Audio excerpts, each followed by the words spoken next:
Assalamualaikum warahmatullahi wabarakatuh. Selamat pagi.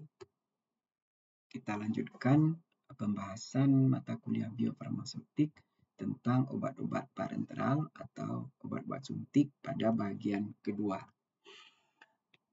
Faktor-faktor fisiologis yang dapat mempengaruhi difusi pasif obat dari masuk ke membran sel kapiler dan terus masuk ke dalam aliran darah.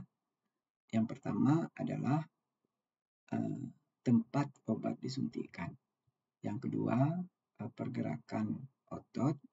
Dan yang ketiga, keadaan kesehatan kulit. Yang keempat, temperatur tubuh. Yang kelima, umur pasien. Yang keenam, adanya mediator. Yang pertama, tempat obat disuntikan. Semakin banyak jumlah pembuluh darah kapiler pada tempat obat disuntikan, maka luas permukaan absorpsi akan lebih besar dan absorpsi obat akan lebih banyak dan lebih cepat. Jadi tempat-tempat obat disuntikan di tubuh itu akan mempengaruhi obat yang akan diabsorpsi. Yang kedua, pergerakan otot. Kecepatan aliran cairan limfa di dalam pembuluh limfa itu akan meningkat sangat bermakna dengan peningkatan pergerakan otot. Sebagai contoh, kelinci yang disuntik dengan racun ular Black Tiger itu akan mati dalam waktu 8 jam pada mencit yang tidak bergerak aktif. Pada kelinci yang tidak bergerak aktif. Nah, sementara untuk kelinci yang bergerak aktif akan terbunuh dalam waktu 2,5 jam saja. Kemudian keadaan jaringan. Perubahan vaskularisasi jaringan yang disebabkan oleh perlukaan misalnya, itu akan menyebabkan akan berpengaruh terhadap absorpsi obat. Yang keempat, temperatur tubuh. Kecepatan obat diabsorpsi di jaringan di tempat disuntikkan akan proporsional dengan temperatur tubuh. Demikian juga dengan metabolisme obat dan reaksi-reaksi fisikokimia.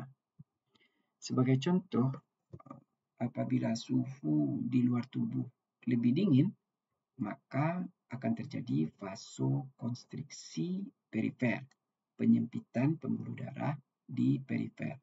Sementara temperatur yang lebih hangat akan menyebabkan vasodilatasi perifer. Yang kelima, umur pasien. Untuk pasien-pasien yang lebih tua, ya, maka jaringan lemaknya umumnya akan berkurang. Ya. Untuk obat-obat yang mempunyai koefisien partisi tinggi, maka obat-obat akan banyak masuk ke dalam sirkulasi sistemik. Kenapa? Ya karena sedikitnya jumlah lemak, tentu sedikit pula obat yang terikat atau tertahan di jaringan lemak tersebut. Nah, dengan demikian, obat yang masuk ke dalam sirkulasi sistemik akan lebih banyak. Yang keenam, keadaan penyakit. Absorpsi obat penisilin G dalam bentuk suspensi air yang diinjeksikan secara intramuskular akan berkurang absorpsinya pada pasien-pasien yang gagal jantung. Ya, jadi pada pasien ini tentu aliran darahnya akan berkurang ke otot dan dengan penurunan aliran darah ini maka absorpsi atau perpindahan obat dari otot masuk ke dalam pembuluh darah juga akan berkurang. Kemudian adanya mediator enzim. Enzim hyaluronidase misalnya itu dapat meningkatkan onset penyerapan obat ke dalam sirkulasi sistemik. Ya. Dan obat-obat misalnya diberikan dalam bentuk injeksi intramuskular dengan adanya enzim hyaluronidase ini, maka absorpsi akan menjadi lebih banyak dan lebih cepat. Absorpsi obat-obat yang diberikan secara injeksi ekstravaskular. Jadi, seberapa banyak obat masuk tersimpan atau ditahan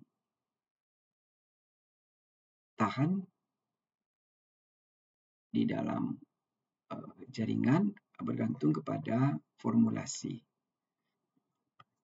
Untuk obat-obat yang diabsorpsi dari ekstravaskular, ya, masuk ke dalam pembuluh darah, itu dipengaruhi oleh berbagai faktor-faktor fisikokimia obat dan faktor-faktor fisiologis tubuh. Nah, umumnya mekanisme absorpsi obat terjadi secara difusi pasif dan tentu saja karena kita suntikkan, dia akan pada tempat yang disuntikkan akan dipengaruhi oleh aliran darah. Kemudian kelarutan obat. Kelarutan obat merupakan faktor penting untuk absorpsi. Ya, obat-obat yang ada di dalam larutan pada tempat absorpsi akan masuk berpindah ke dalam otot, sel otot, kemudian terus ke pembuluh darah. Nah, perpindahan obat-obat ini sampai masuk ke pembuluh darah ini juga dipengaruhi oleh pH. Nah, tentu saja obat-obat yang dipengaruhi oleh pH lingkungan ini adalah obat-obat yang bersifat elektrolit, bersifat asam lemah atau basa lemah. Kita sudah bahas ya, kalau obat basa lemah misalnya di dalam pH yang basa, dia akan banyak dalam bentuk molekul dan dia akan mudah berpindah dari cairan obat yang disuntikkan masuk ke dalam sel. Ya. Kemudian dari dalam sel ini berpindah ke sel lainnya sampai ke dalam pembuluh darah. Difusi pasif. Peristiwa difusi pasif ini dapat dijelaskan dengan persamaan hukum pertama Fick. Ya. Jadi kecepatan perpindahan obat melewati membran semi-permeabel ini dapat dijelaskan dengan hukum pertama Fick. Ini hukum pertama Fick ini sudah pernah juga kita bahas ya. Kita bahas dengan singkat saja. Kecepatan perpindahan obat per waktu dq per dt sama dengan D dikali A dikali C1 dikurang C2 per H. Ya. C1 ini ya konsentrasi obat di dalam larutan ya. Kemudian C2 ini konsentrasi obat di dalam jaringan di dalam sel. Nah, kalau keduanya sudah sama berarti hasilnya 0. Maka tidak ada lagi perpindahan obat dari dalam cairan yang disuntikkan ke dalam membran sel.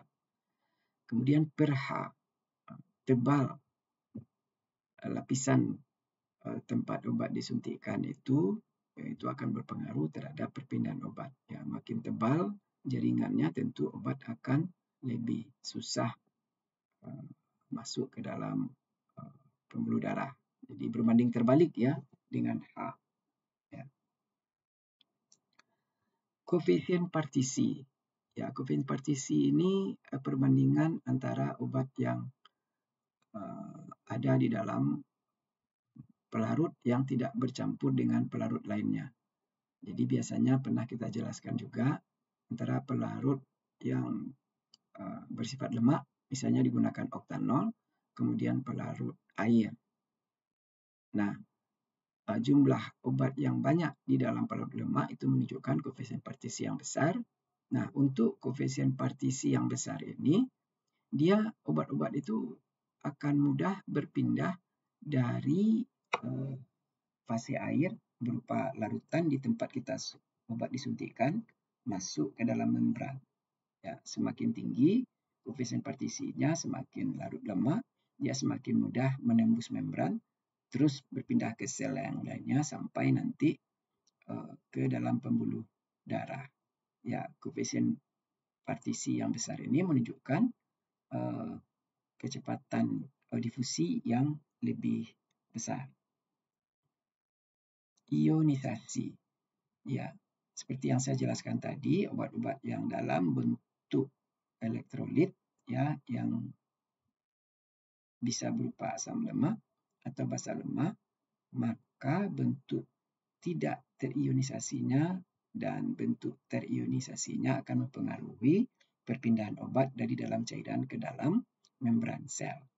Nah, tentu untuk obat-obat asam lemak dan obat-obat yang bersifat basa lemak akan dipengaruhi oleh pH lingkungannya. Ya. Jadi pKa dan pKa obat dan pH lingkungan akan mempengaruhi ionisasi obat dan selanjutnya tentu akan berpengaruh terhadap perpindahan obat masuk ke dalam membran sel. Obat-obat asam lemak misalnya di dalam pH yang lebih basa, tentu dia akan membentuk garam, ya, lebih larut air dan lebih hidrofil, dan dia akan susah masuk ke dalam membran sel. Demikian sebaliknya, ya, kalau obat-obat asam lemak di dalam pH yang lebih asam, dia akan banyak dalam bentuk molekul dan dia akan mudah berpindah masuk ke dalam membran sel. Ikatan dengan makromolekul, ya, makromolekul ini termasuk juga protein dan lain-lain, ya. Ya, ikatan obat di dalam darah atau di dalam plasma. Dan kita tahu di dalam plasma itu banyak protein, ya, ada albumin, alfa globulin, ya, dan lain-lain. Nah, obat dapat terikat dengan protein tersebut. Dan obat dapat juga terikat dengan eritrosit dan obat juga dapat terikat dengan makromolekul lainnya. Ya, obat bisa terikat juga dengan jaringan. Ya, jadi di dalam jaringan ada protein, maka obat juga akan terikat dengan protein di jaringan. Ya, obat dengan makromolekul itu akan terikat membentuk obat makromolekul kompleks. Nah, semakin besar ukuran berat molekul obat, tentu dia akan semakin susah untuk berpindah melintasi membran sel. Osmolaritas, ya. Suatu larutan yang isoosmotik dengan cairan di jaringan, ya, bila jumlah partikel yang terlarut di dalam kedua sistem tersebut itu sama, ya. Jadi jumlah partikel yang terlarut di dalam larutan dan jumlah partikel yang terlarut di dalam cairan tubuh, ya. Nah, obat-obat yang disuntikan itu diformulasi supaya isoosmotik dengan cairan tubuh untuk menghindari kemungkinan terjadinya iritasi. Ya, kalau terjadi iritasi, pasien akan mengalami kesakitan, ya. Demikianlah kuliah biofarmaseutik bagian kedua yang nantinya akan kita lanjutkan dengan bagian ketiga.